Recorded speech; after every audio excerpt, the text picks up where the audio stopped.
Alright guys, fruity fragrances for summer. Do you wear them in the summertime? Do you enjoy fruity fragrances? These are mostly fresh fragrances. Fruity fragrances that are perfect to wear in the heat, summer heat.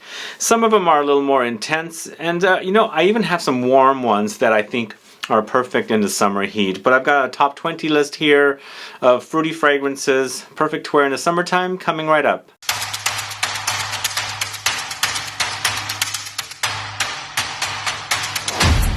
Thanks so much for tuning in. This is Sebastian. Yes, today we're talking about fruity fragrances that are perfect to wear in the summer.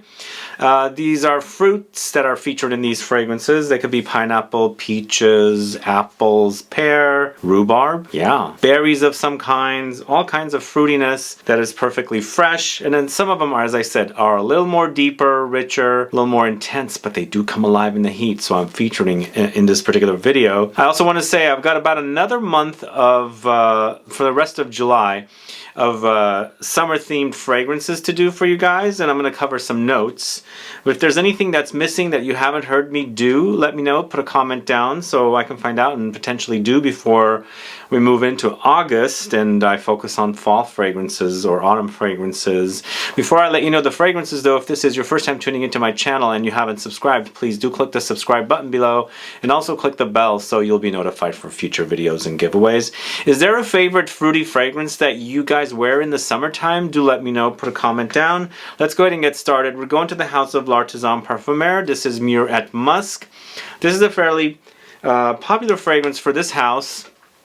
It is a musky, fruity fragrance. Perfect. I think those are the kind of fragrances that are perfect in the summertime. Definitely the lingering power of musk. And then of course the fruits adds a kind of a freshness. This one also has some aromatics. Basil is pretty prominent here. So it's musk, blackberry, basil, red berries with oakmoss, lemons, mandarin, orange. There's definitely a citrusy touch here, and the oakmoss adds a kind of a classic touch to this particular fragrance. So there's definitely a little bit of a classic thing going on with this one, but it's definitely very musky and fruity. MURE at Musk from the house of L'Artisan Parfumeur. Check that out if you don't know it. This next one's from the house of MEMO Paris. It's CORFU. Are you familiar with this one? This is really delicious in the summertime. Very, very refreshing and also fruity, a little berry-like. And very, very citrusy, and once again musky as well. Definitely solid. I love this one. I pile it on. As you can see, I've worn quite a bit of it, and I'm just pulling it out now, and I'm going to go ahead and wear it when it's warm outside. We've been having some mugginess here in San Francisco, although I was in a lot of mugginess in Florida, Miami, and also in Italy. But this one's definitely lots of rhubarb with rose, lemons, musk, grapefruit, blackcurrant, cassis, basil, oranges, raspberry, peach, lily of the valley, bergamot. So it's basically lots of flowers with a very, very prominent, juicy kind of fruity vegetal qualities of the rhubarb with additional fruits and musks as well. Delicious fragrance. I don't know how inspirational this is to CORFU. Never been. Always wanted to. But it's a great scent from the house of MEMO Paris. It's CORFU at number 19. Then moving on to the house of Hermes. This is Eau de Rhubarbe Écarlate. It's an eau de cologne, and also, you know, it's a really delicious smelling fragrance. The rhubarb is really, really prominent. There's definitely something green and aromatic in there, almost like some kind of herb. They mentioned lantana, so it's rhubarb, lantana, and musk, but it does come off kind of basil-like, adding a kind of, you know, aromatic herbal experience. But that rhubarb is really, really, really juicy and pulpy. If you've ever cut through a rhubarb stalk, you can see that kind of like jelly-like quality and consistency. It's very, very prominent here. And also in the background, I pick up a little bit of a rosiness, but it's a delicious fragrance. Eau de Rhubarbe Écarlate from the house of Hermes, and that's at number 18. Moving on to the house of JUSBOX. This is Feel and Chill, and this is a very, very frosty, cool experience with this particular fragrance, but on the fruity side, featuring lots of watermelon. So it's got an ozonic quality with fig leaf, coconut, pine needles, cardamom, bergamot, musk, vetiver, and amber. So eventually it has a woody, earthy, ambery dry down. There's some spices thrown in there. The watermelon is juicy, kind of fruity. It has a very fruitiness, and then the fig leaf adds this greenness to the fragrance with with that coconut and pine needles. What a great combination of notes that really do work wonderfully together. Very juicy and fruity. It's a JUSBOX to Feel and Chill at number 17. Up next at number 16, moving into the house of Gallagher fragrances, it's PEARFECTO. Are you guys familiar with this one? You know, I kind of forgot about this one. I put it away in my big you know, collection of fragrances, and I was thinking of fruity fragrances, and then this one just popped into my head. I'm like, I've forgotten about this one. It's quite good. It's a very unique and fruity fragrance, and not only focusing on pears, but melons and bananas as well. The combination is great. Daniel Gallagher has done a great job on this one, and I can't believe I forgot about it. But it's pear, melons, bananas, driftwood, grapefruit, patchouli, cedar, champaca, bergamot, violet leaves, and yuzu. There's definitely kind of a tropical quality about this one. It's almost like a creamy, fruity kind of a, you know, very tropical cocktail. Delicious. It's PEARFECTO from the House of Gallagher Fragrances. Check that out if you don't need it. This is one of the warmer fragrances that I was mentioning early on. This is FRAPIN's 1260 Extreme, where they've taken the 1260 original dried fruits and they've actually taken those out, the dried fruits, and added fresh fruits. So it kind of takes on a fresh amber experience, which is quite nice because I like the depth and warmth of this particular fragrance contrasted with the freshness of the fruits. And there's also flowers here, so it's pineapple, jasmine, sambac, vine flowers, apple, rose, patchouli, tonka beans, vanilla, guaiac wood, bergamot, and elemi. There's definitely an ambery, resinous, sweet experience. The fragrance does, you know, settle to kind of a sweet, ambery experience, but it's lots of freshness, so it doesn't make it very challenging to wear. At least I don't have a problem with this one wearing it in the warmth. I really like it because it does bloom and open up and create kind of a sweet, fruity experience. FRAPIN 1270 Extreme at number 15. Next up, going to the house of JACQUES, it's Red Shoes, this one right here. Red Shoes is a delicious fruity cocktail, kind of a classic Chypre-esque styling as well. There's definitely that kind of a presence in here, and I feel like the rose in here and the patchouli creates a kind of a Chypre-esque quality, but it's lots of fruits and berries, so it's red berries, black currant, along with grapefruit, rose, ginger, patchouli, aldehydes, musk. It's a fizzy, kind of a cocktaily experience, but as I said, in the background, there's that kind of reminder of a Chypre, a classic Chypre. The rose patchouli combo here, really delicious with the fruits. It marries perfectly together. So Red Shoes from the House of JACQUES at number 14. At number 13, it's Goldfield and Banks Sunset Hour. This one, once again, is also very sparkling, also kind of experience like you know, like a fizzy champagne cocktail where it's bubbly, it's fruity, it's kind of like effervescent, it's sparkling, all kind of experience here with this particular fragrance. It makes for a very uplifting, delicious experience, and it features notes of mandarin orange, desert peach, which is known as kwandong, raspberry, jasmine sambac, ginger, pink pepper, sandalwood, cashmere wood, and benzoin. You know, it does have a little bit of a reminder of something like Baccarat Rouge back there, also remind me of Burberry Her a little bit, but this is definitely its own unique thing, and I like the sparkliness in here. In the background, there's definitely some warmth and woods, but it's quite delicious, and you know, I do recommend this one, and I also like to layer it with Pacific Rock Moss to create a kind of a sparkling, beachy experience. So Sunset Hour from the House of Goldfield and Banks at number 13 for a deliciously fresh, fruity fragrance. Up next at number 12, it's the House of Juliet Has a Gun. It's Pear Ink, this one right here. So this is definitely a pear forward fragrance, and it seems like there's several pear fragrances in this video. Pear Ink is kind of a musky, fruity experience, and it features pears and ambroxan and musks together to create kind of a simplistic experience, but definitely musky, fruity kind of a take on it. Definitely the experience of pear is in here, but eventually it becomes very musky, and then it's a fresh experience, but eventually it settles to kind of an ambery experience because it has this kind of an ambroxan experience or vibe in here as a note, so you get the ambery touches, the woods, and kind of the musks all combined together. So Pear Ink from the House of Juliet Has a Gun at number 12.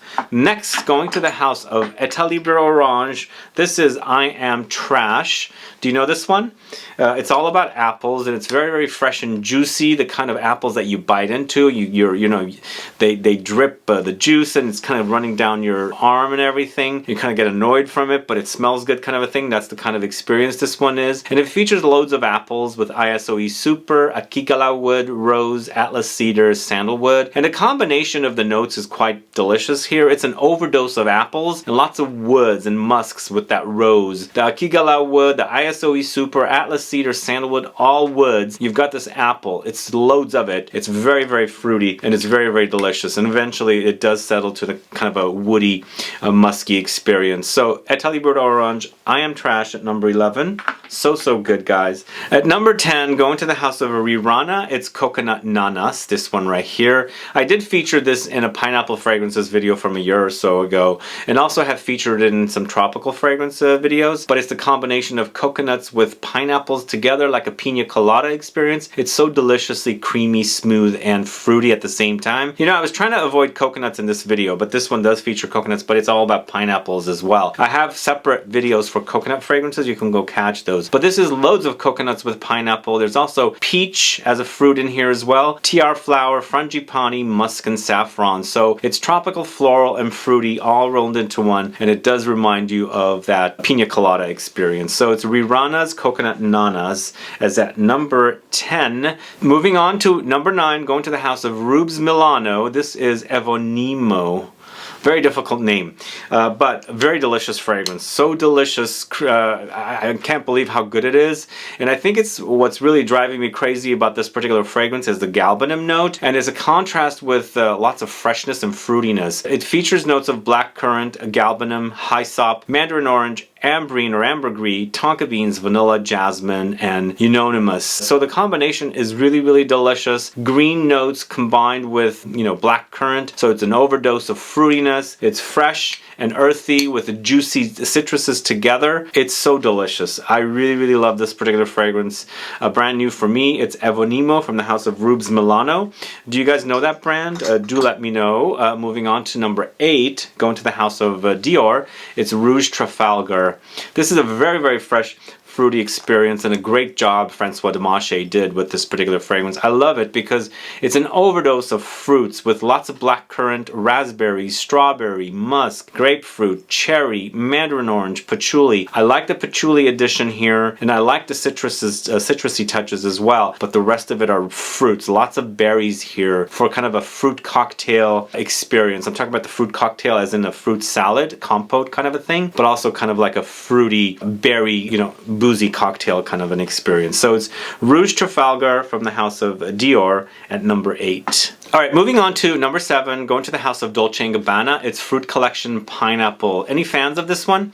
This seems to be very, very popular, and it's also very, very delicious. I love the combination of the notes in this one, and it wears beautifully on me. This one also has warmth to it. There's definitely vanillic touches and an ambery experience as it's drying down. It's fresh and warm and kind of a ripe pineapple experience. Pineapple, mandarin orange, vanilla, ambergris, jasmine, tobacco, orchid flower. Very, very delicious experience. If you love the idea of pineapple, this is definitely one you have to try. I absolutely love pineapples. They're one of my favorite fruits next to watermelons and cherries. Although it's been all summer I haven't had any cherries yet. Either way, pineapple from the fruit collection at Dolce & Gabbana is very, very delicious.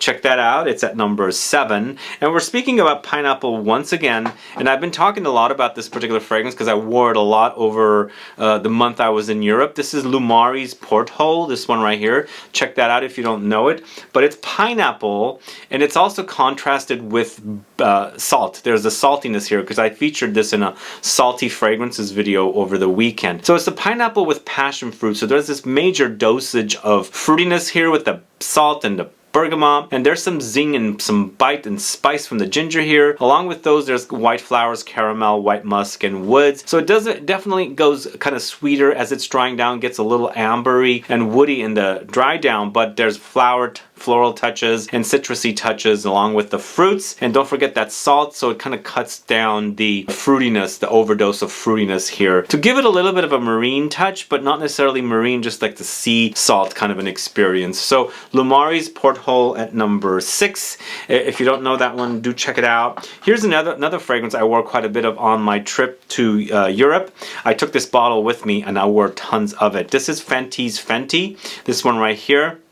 And it's fruity floral fragrance, very, very musky, very sexy, and it features blueberries along with magnolia and rose. So the combination is really, really delicious and very, very intoxicating, and the trail is also really, really great. And it was so hot there, it was smelling really wonderful, and it leaves a beautiful trail as well. This, if you don't know this one, it is a little difficult to get from the Fenty website because that's the only place you can get it. They do a drop and then they sell out, so get on the mailing list for them, and then the next time they do a drop, get it. But it's rose, magnolia, blueberry, musk, tangerine, patchouli, and geranium. And once again, it's got patchouli, and that's the really, really sexy, you know, dry down and trail this fragrance leaves, and that's very, very intoxicatingly delicious and fruity. So Fenty by Fenty at number 5. And this next one, moving to the house of Parfums de Marly, it's Greenly. Greenly is so juicy and appley that I'm absolutely head over heels for this particular fragrance. Again, it's a Parfums de Marly. It's not anything groundbreaking, but they've done a great job creating this particular fragrance with the juiciness of the apples, and I can't stop wearing it. It's green apples, oakmoss, cashmere, petitgrain, bergamot, mandarin orange, pomerose, and musk. And I love the combination of the petitgrain, this bitter green earthy woodiness of the bitter orange tree with the green apples with its juicy, luscious, crisp, crunchy, appley note in here. It's to die for delicious. So it's Greenly from the house of Parfums de Marly at number 4. Moving on to number 3, going to the house of Tiziana Terenzi, it's Valorum. This is where you're going to have to get a little bit of conservative with your sprays. This might be a little overwhelming in the heat, but I love the way it smells in the heat. I absolutely love this one. This is a very passion fruity fragrance experience, and also very nutty. It's got almonds and white chocolate. It also has musk, vanilla, tea, mandarin orange, ginger, lotus flower, and tonka beans. It has really, really great lasting power. It's intense. It's an overdose of fruitiness with this kind of creaminess as well. So you also have to, you know, enjoy not only the fruitiness and also the creaminess, but there's definitely a dosage of nutty almondy touch in here as well. But it was so great in the heat. It comes alive and opens up and blooms up. The fruitiness gets intense, and the creaminess kind of becomes very, very kind of soft and cozy at the same time. The experience is wonderful. I love it. It's Valorum from the house of Tiziana Terenzi at number 3. At number 2, going to the house of Parle-moi de Parfum, it's Wake Up World.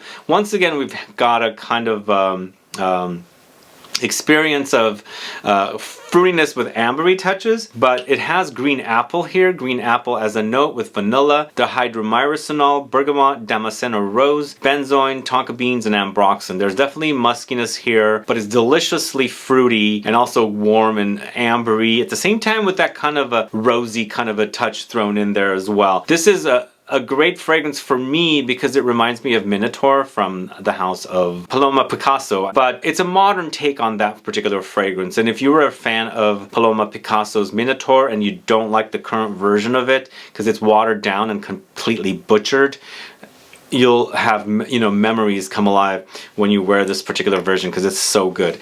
Wake Up World from the house of Parle-moi de Parfum is at number 2. And again, it does have warmth, but it definitely, for me, it works in the heat. I just think it just totally blooms and becomes very, very delicious. So that's at number 2. And then at number 1, and once again, it's Accento Overdose. Really love Accento Overdose for its fruitiness. It's fruits with green notes, aldehydes, jasmine, lily of the valley with rose, pine, and eucalyptus. The combination of these notes together is intoxicating. The fragrance blooms in heat and humidity. It intensifies. The fruitiness comes alive, and then contrast it with the greenness and the aldehydes to make it kind of a fizziness, to give the fragrance a lighter kind of an experience, because aldehydes give it a lift to the fragrance to kind of like not weigh you down, but kind of like lift it up kind of a thing. Really, really delicious fragrance. Accento Overdose by Xerjoff is at number 1. And that's my top 20 fruity fragrances for summer video, guys. What are your thoughts on these fragrances? Are you familiar with them? Do you own them? Do you like them? Or have you been wondering about them and curious to own them? Let me know. Put a comment down so I can find out. Is there another fruity fragrance that should be listed in this video? Do let me know. I want to check out more fruity fragrances for future videos. If there's something really, really cool that you think I might like, put a comment down so I can find out. Either way, thanks so much for tuning in. If you have any questions or comments, please do list below. Please like this video. Please share it. Follow me on Instagram and Facebook, and I'll be back with more videos very soon. Have a good one. Goodbye.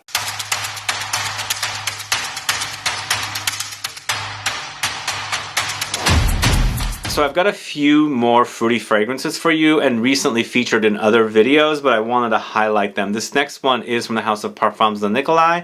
It's Fig Tea. Fig Tea is a fruity fig fragrance, and the fruitiness comes from the osmanthus note in here. Osmanthus creates kind of a peachy, nectarine, apricot-y kind of an experience, but it's got lots of that kind of an experience. Also a tea-like quality with a little bit of a leather backbone as well. So it's osmanthus, fig, mate, artemisia, jasmine, coriander, gaiac wood, amber. It's very delicious. I really love it, and I do like wearing this particular one when it's really hot outside to get this kind of a very fruity, apricot-y, tea, green mate kind of a experience. So it's Fig Tea from the house of Parfums de Nicolai. And then finally, I featured this one in a Salty Fragrances video recently. It's Creed's Millésime Imperial. It's definitely a marine experience with lots of fruits with sea salt, marine notes, lemons, bergamot, iris, musk, woods, and mandarin. So it's got citruses, it's got woods, it's got musks and powdery touches, but the fruits in here are definitely kind of like melon-like fruits. You definitely experience the melony touches, and then also it creates kind of a marine experience because there's definitely a marine sea kind of experience or accords or notes thrown in here as well. Really great fragrance. I was a little challenged with this one. I now am able to wear it and I do appreciate it. The saltiness, don't forget that as well. So Creed Millésime Imperial. It's the second and last bonus fragrance for you guys. Thanks so much for tuning in. Have a good one. Goodbye.